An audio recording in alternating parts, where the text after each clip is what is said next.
boa noite.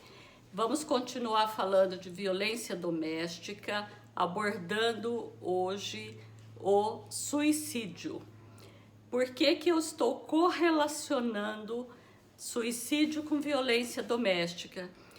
Porque me ocorreu, de repente, que estamos vivendo uma das maiores violências domésticas possível de ser abordada dessa forma, uma vez que tem relação com a agressividade. Nós iniciamos eu explicando a vocês de que a agressividade faz parte da nossa existência. Nascemos, inclusive, com uma potência de agressividade total, maior do que outras potências. E aí vamos introduzir agora a ideia de essa agressividade ser direcionada.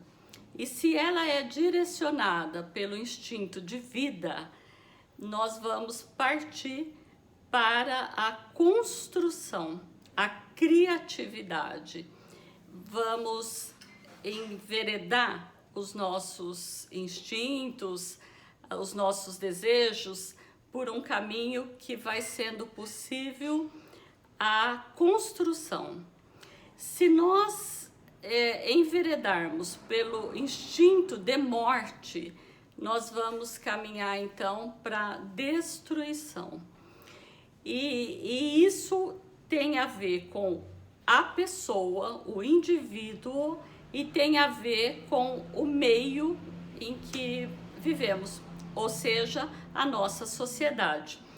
Com tanta abordagem a respeito, tantos vídeos, tantas pessoas fantásticas falando do assunto, eu escolhi abordar dessa forma para ficar na mesma linha do raciocínio que estamos desenvolvendo aqui e para que você possa verificar como tem a ver com a autoconstrução, o autoconhecimento e com os aspectos influenciados pela sociedade, promovendo então a violência.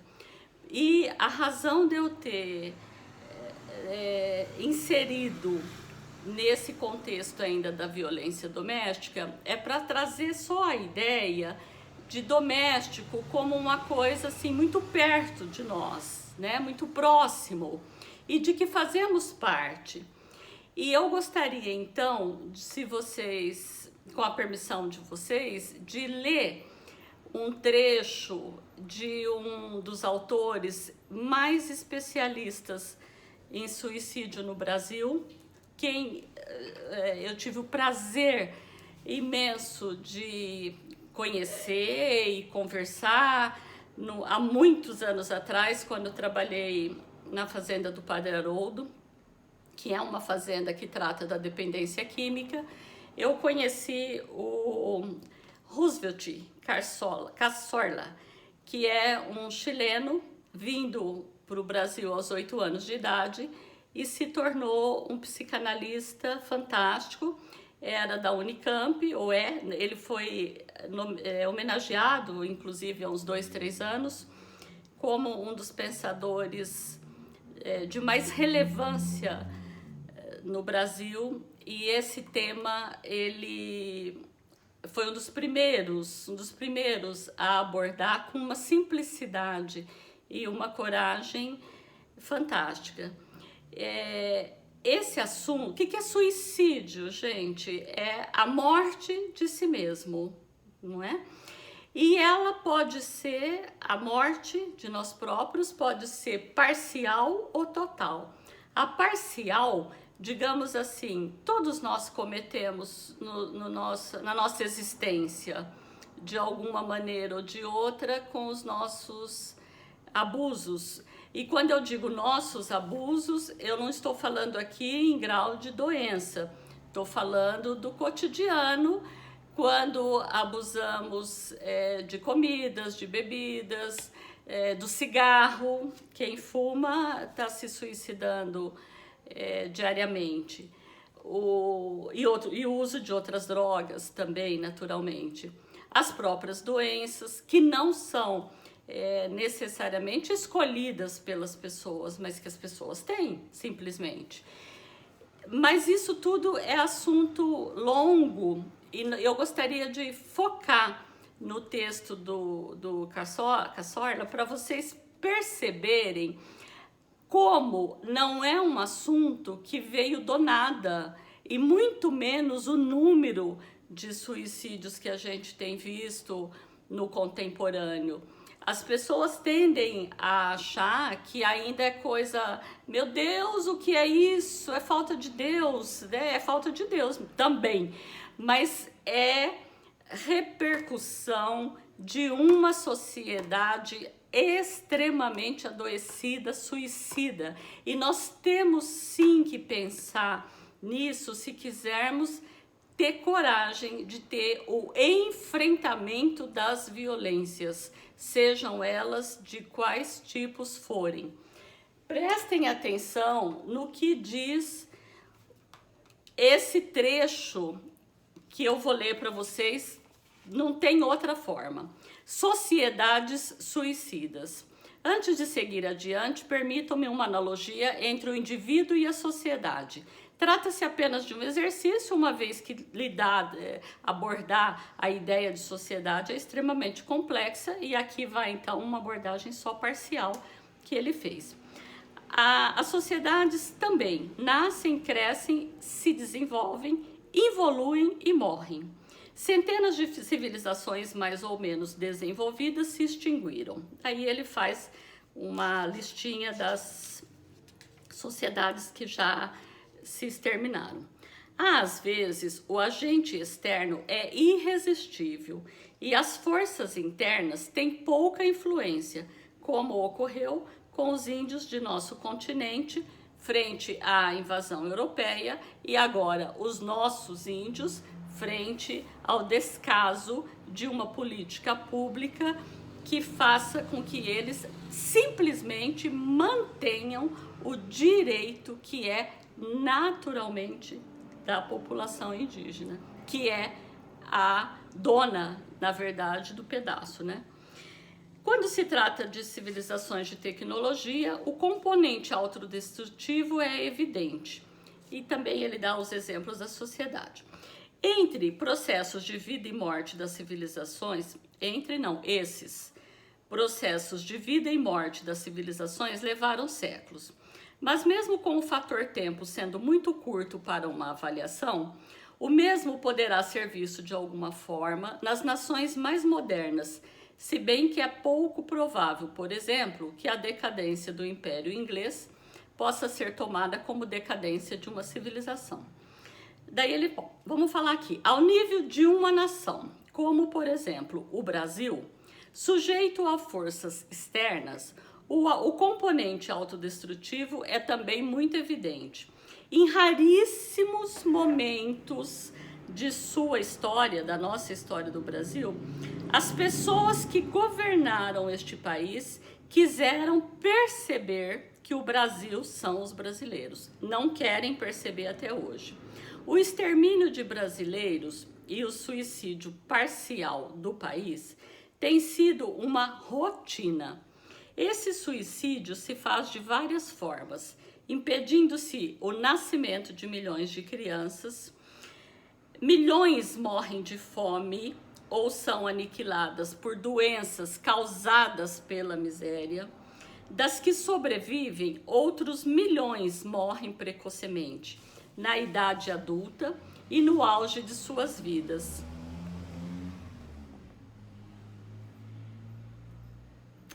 De condições resultantes do fato de a sociedade não lhes proporcionar condições de sobrevivência. Dos que restam, a maioria são mortos em vida, indivíduos acuados, submissos, que muitas vezes só vegetam, sem instruções, sem oportunidades e que não têm como desenvolver suas potencialidades. Estamos no momento com quase 15 milhões de desempregados. Estes constituem a grande parte dos brasileiros que, a despeito disso, produzem as riquezas do país, mas delas não podem usufruir. Somos nós que produzimos a riqueza do país, não apenas os empresários. Prestem atenção nisso. A minoria dos brasileiros que pode ter consciência de alguma coisa é suicidada através de um sistema educativo alienante, de uma rede de desinformação, de uma cultura consumista, de uma ode ao oportunismo e esperteza, ao vencer na vida, medido pelas aquisições de bens materiais supérfluos, de um estímulo à desonestidade e corrupção. Infelizmente, vivemos num país em que o jeitinho misto de hipocrisias, chantagem, submissão e oportunismo, em que tudo fica como está, é uma instituição nacional. Ontem eu ainda dizia sobre a lei de Gerson, que o pessoal dos anos 80, 90 vai lembrar bem, que é bom levar vantagem em tudo, certo? Todo mundo desse período lembra disso. Um país em que os princípios predominantes são do tipo: ou instauramos a moralidade, ou nos locupletemos todos. Prestem atenção nessa frase. Ou instalamos a moralidade, ou locupletemos todos.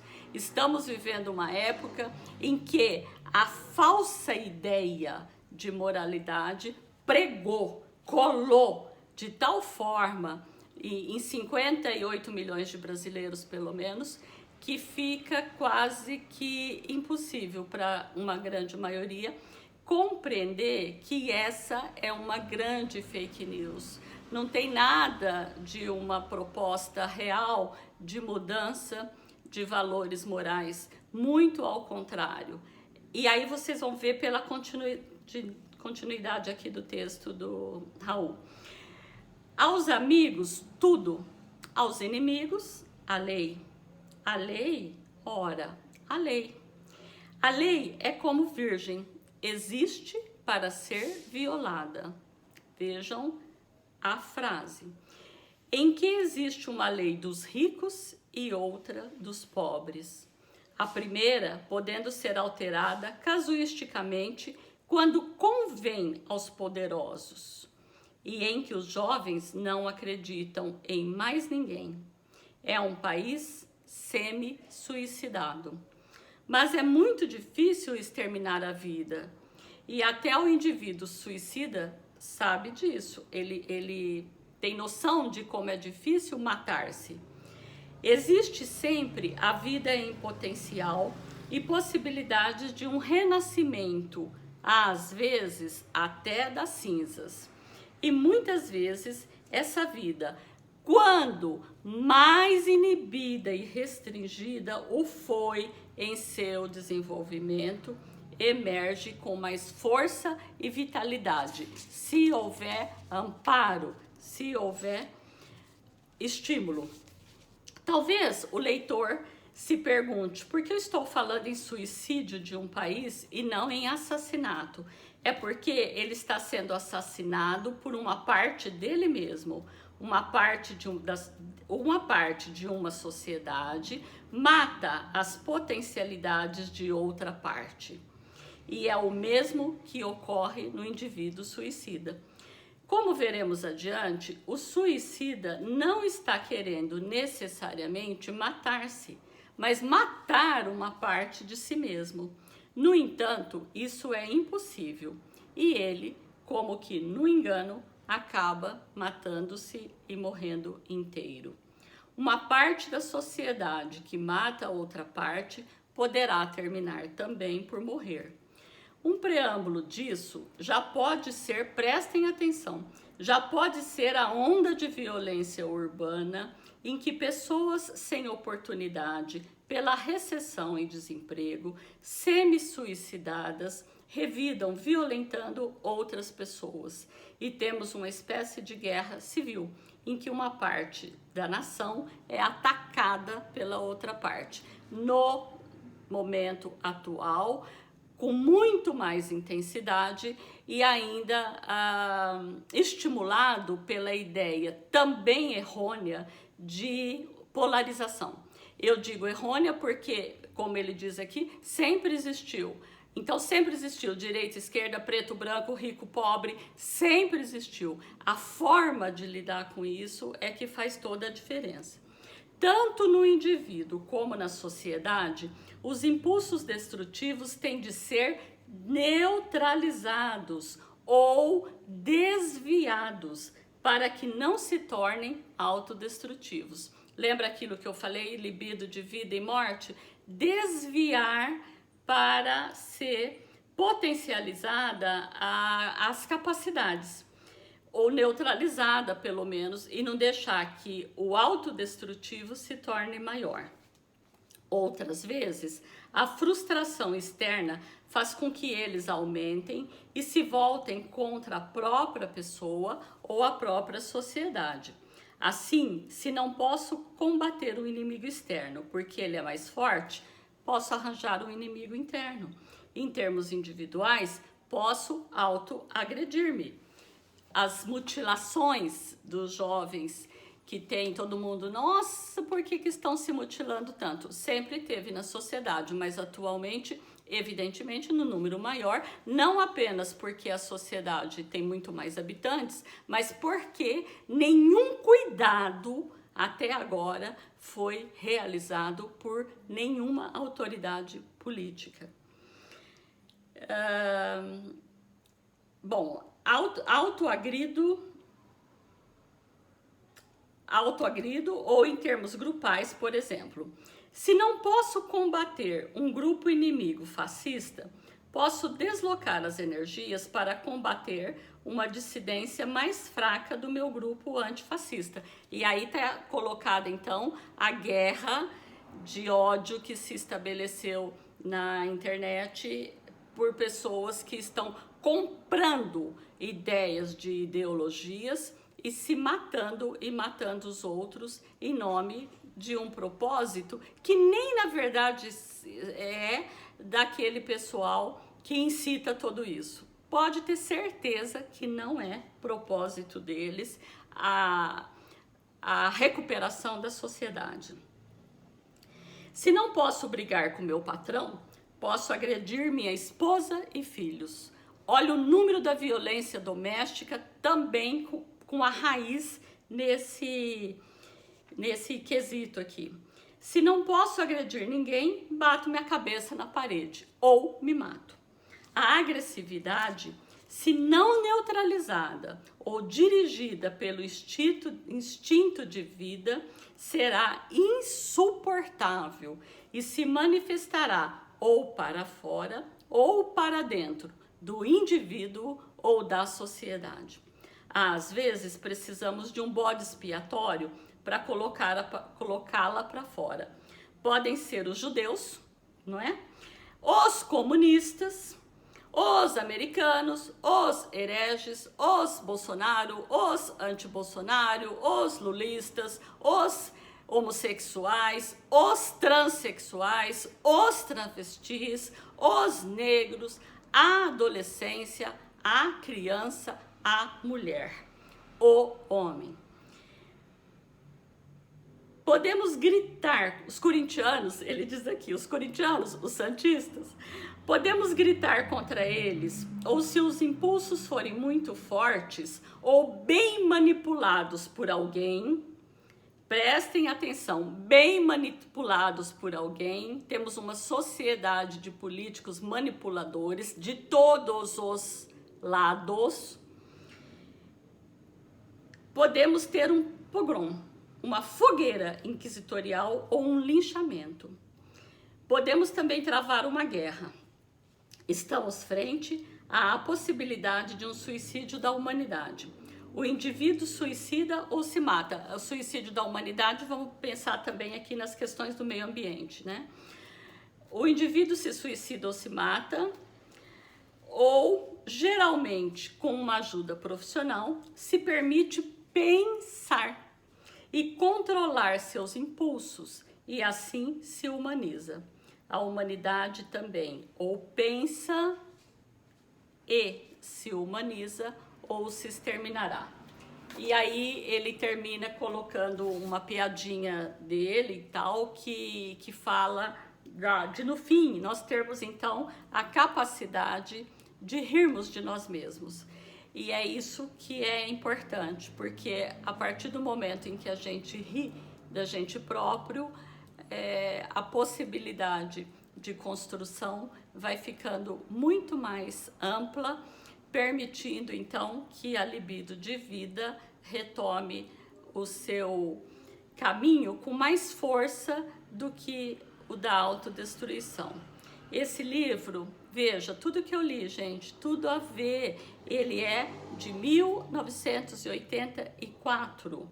O que é Suicídio, da editora Brasiliense, um livro pequeniníssimo, fácil de encontrar e já está atualizado, né? O Roosevelt fez já muito outras pesquisas e tal, é um autor que eu recomendo, mas esse pode ser por qualquer um de nós, porque ele é de simples leitura e eu pensei que ele poderia se encaixar muito bem aqui para que a gente pudesse continuar então nossas reflexões. Setembro Amarelo é só um meio de chamar a atenção de todos nós, sociedade, porque todos nós somos a sociedade, para falarmos dos assuntos daquele mês. Outra coisa que eu gostaria de encerrar falando, não é mimimi. Essa outra besteira que se criou, que não é besteira na verdade, é uma agressão, né? Você não sabe o que se passa com o outro, portanto ninguém poderia ter o direito de dizer que o sofrimento do outro, que a cor do outro, que a condição do outro seja um mimimi, uma reclamação de quem não tem o que fazer. Isso é de uma agressão absurda e é razão para muito suicídio. Para muita gente exterminar a própria vida, porque tem uma sociedade homofóbica que não lida com a sexualidade humana, que tem inveja de quem pode conseguir deixar a sua história avançar e tomar corpo, ser morta por uma agressão de uma sociedade que acha aquilo mimimi. Olha, é o fim. Então, assim, nenhum motivo, a gente podia falar de uma forma mais técnica, mais psicológica, mas o suicídio tem razões biológicas, bioquímicas, psicológicas, filosóficas, sociais, antropológicas, religiosas, pessoais. E essas externas que são, no meu entendimento, as que nós mais precisamos direcionar a nossa atenção neste momento. É esse o enfrentamento que cada um de nós tem que fazer. Espero ter contribuído para que cada um de vocês que me ouve possa pensar no assunto sem medo e pensar o seguinte: todos nós já pensamos em algum momento da vida, quero morrer, para com tudo, não estou dando conta, não aguento. Todos nós, todas as pessoas passaram ou até passarão por isso. Isso é humano, faz parte dessa condição nossa tão angustiante diante da realidade. Mas aí é aquele trânsito que a gente precisa aprender a fazer entre nosso inconsciente, consciente, nossos desejos, nossas maneiras de usar as leis para que elas possam organizar os impulsos e termos então a condição de uma realidade pessoal melhor. Para isso, nós precisamos de uma sociedade melhor, mais verdadeira, mais corajosa e principalmente nós termos condição de saber que nenhum político nos dará nada, nada. Nós somos o Brasil. Pensa nisso. Beijo.